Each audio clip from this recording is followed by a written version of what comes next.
Nous sommes avec M. Abdellatif Komat, doyen de la faculté des sciences juridiques et sociales de Casablanca. Nous sommes au forum sur la régionalisation avancée qui tient aujourd'hui sa deuxième édition. Hier, nous avons assisté à pas mal de panels très intéressants, à la lettre royale qui a décliné un peu les enjeux et les perspectives de la régionalisation avancée, une feuille de route claire sur laquelle tous les présidents des régions s'alignent et désirent vraiment mettre en œuvre la directive royale. Alors, le panel qui nous a intéressé à Maroc Diplomatique davantage, c'est les investissements et le financement des régions. Un panel qui a été animé par M. Komat. M. Komat, est-ce que vous pouvez un peu revenir sur les grandes lignes de votre panel d'hier sur le financement des régions, qui constitue un enjeu crucial pour le développement des régions du Maroc? Effectivement, c'est un panel dans lequel il y avait des interventions, bien évidemment, des présidents, deux présidents de régions qui ont étalé l'expérience de leur région et la concordance entre les projets tracés et le financement, mais également des témoignages d'institutions financières nationales et internationales sur les possibilités de diversifier les sources de financement et surtout d'aller vers plus d'optimisation de ces ressources en matière de projets à monter et d'efficacité justement à attendre. Alors, en fait, ce qui est sorti comme point, je dirais, essentiel, c'est tout d'abord que aujourd'hui, les régions, ils sont ambitieuses en termes de projets tracés. Tout d'abord, visent bien sûr le développement des régions, mais également de s'aligner sur les stratégies nationales. Alors, il se trouve que c'est des projets d'une manière générale qui dépassent aujourd'hui les transferts par l'État. Vous savez que l'État s'est engagé depuis plusieurs années à évoluer vers un montant de 10 milliards de dirhams qui a été atteint, et aujourd'hui, depuis 2021, aujourd'hui, en fait, les besoins dépassent ces montants transférés par l'État. Et bien évidemment, les régions sont appelées à chercher des financements propres, mais également d'aller vers l'endettement, bien sûr, dans la mesure du possible, mais également de recourir à des mécanismes financiers innovants. Alors, c'est un peu le point focal qui a été tracé. Et d'après, en fait, les expériences des deux régions qui ont été représentées au niveau de ce panel, on a vu que jusqu'à aujourd'hui, en fait, les régions comptent davantage sur les transferts effectués par l'État. Il y a un progrès, il y a une évolution en ce qui concerne les autres mécanismes financiers, mais qui reste limité. De ce fait, on a en fait vu les possibilités qui sont offertes notamment au niveau des institutions financières nationales comme le fonds d'équipement en fait régional, mais également la CDG Capital.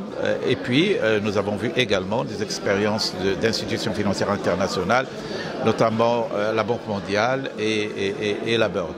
Et ce qui est sorti en fait en termes de recommandations et d'orientation, c'est d'amener les régions à plus d'innovation, à un meilleur montage de leurs dossiers.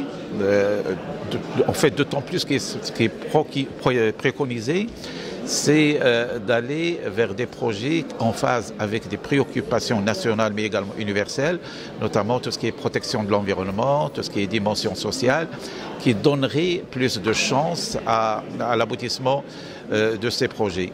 Il faudrait également aller vers des financements partenariaux, d'aller vers des projets partenariats publics-privés et également en fait de s'intéresser au rendement de ces investissements pour qu'il y ait un retour sur investissement. La question de l'efficacité, de l'efficience a été évoquée parce que, bon, ça a été dit, aujourd'hui au niveau de l'investissement public au Maroc d'une manière générale, on est, je dirais, à 50% de la moyenne d'efficacité qui est enregistrée au niveau des pays émergents.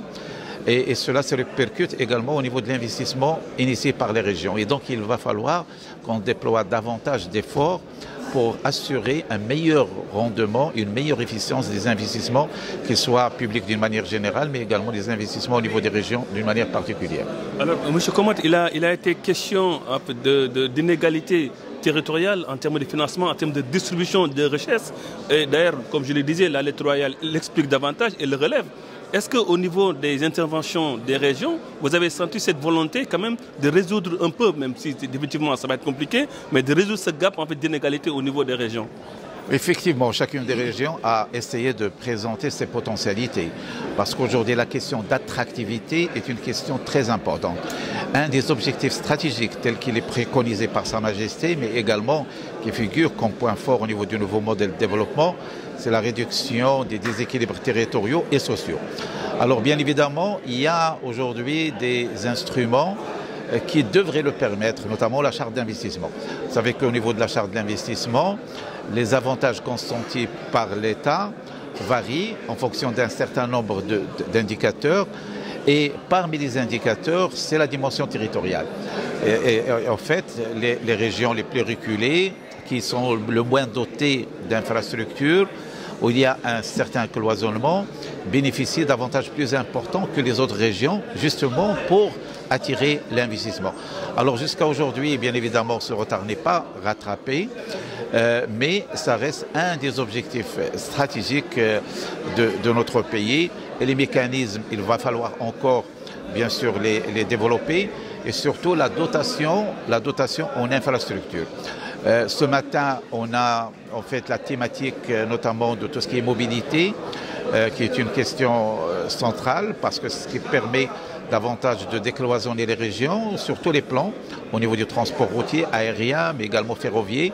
Il y a un certain nombre de projets qui sont présentés ce matin, mais ça devrait être un des points essentiels, c'est de doter davantage les régions d'une manière équilibrée d'infrastructures, d'attractivité, parce que ce qui permettrait en fait d'attirer l'investissement. Bien sûr, il y a des avantages consentis par la charte de l'investissement, mais ce n'est pas suffisant s'il n'y a pas en fait une infrastructure, une logistique qui permettrait d'attirer plus d'investissements, surtout vers les régions qui peut-être sont moins dotées en termes d'investissement.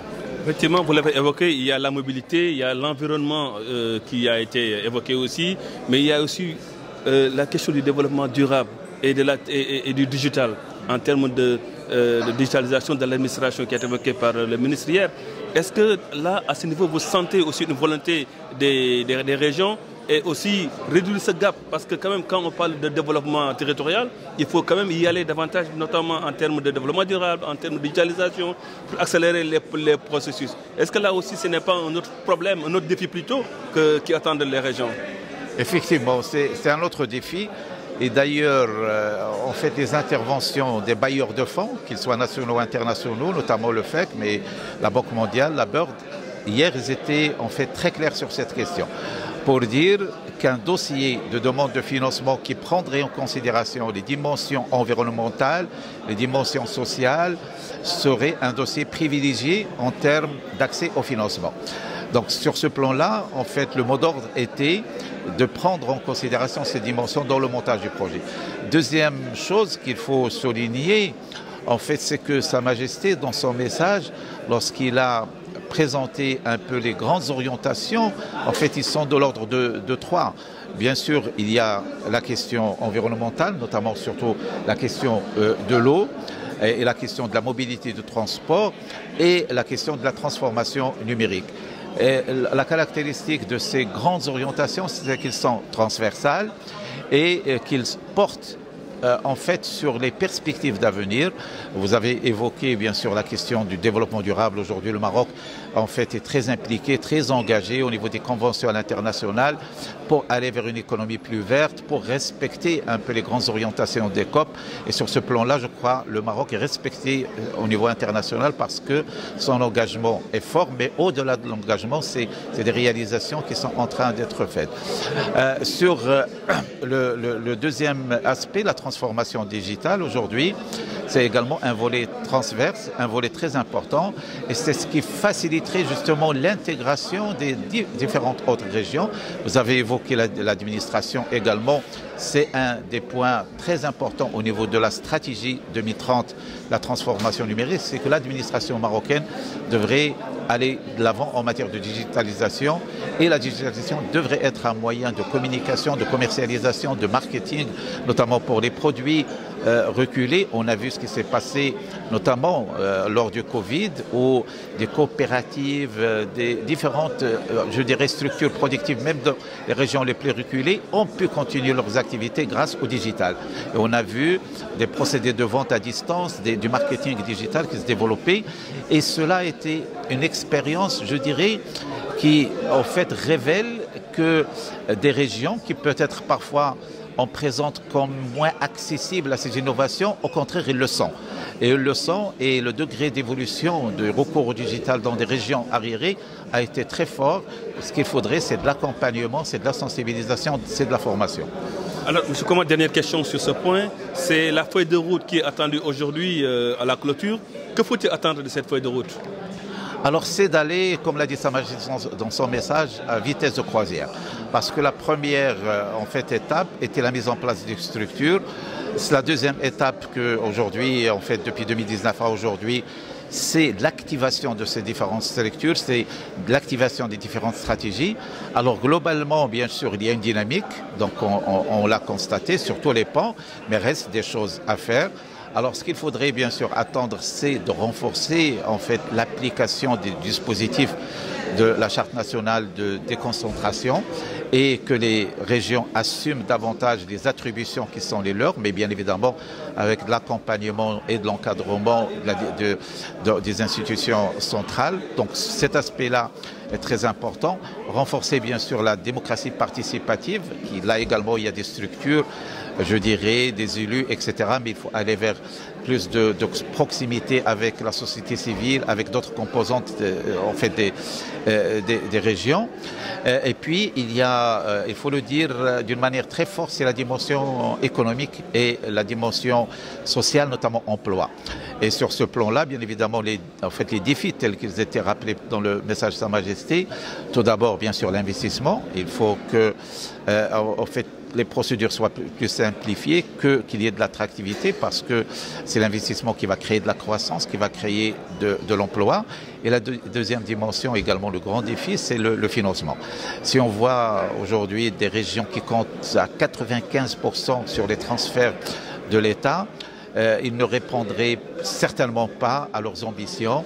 Et donc il va falloir aller vers d'autres mécanismes de financement. Le dispositif réglementaire législatif est là. Ce qu'il faudrait, c'est tout d'abord doter les régions de compétences en termes d'ingénierie financière, en termes de montage de projets, et d'aller vers des institutions qui sont disposées, l'ont dit hier, que ce soit des banques nationales commerciales, mais également des banques institutionnelles, et puis les organismes de financement internationaux. Là également, il faut qu'il y ait, je dirais, plus de compétences dans ce sens-là.